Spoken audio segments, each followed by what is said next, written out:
Hi guys, Assalamu Walaikum. How are you all? I hope you are well. Welcome back to my channel in this new video. Today's video how to align image in a Google Docs. So let's start. At first open your docs file.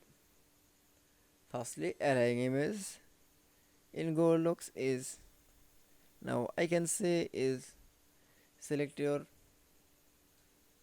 all image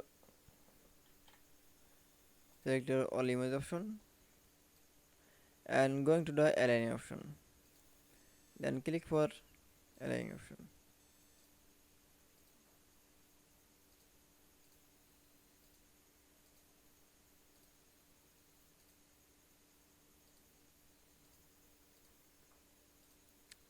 Then we show the align image in Google Docs. I hope to enjoy the video. Please like, comment, share and subscribe my channel. Thanks for watching my video.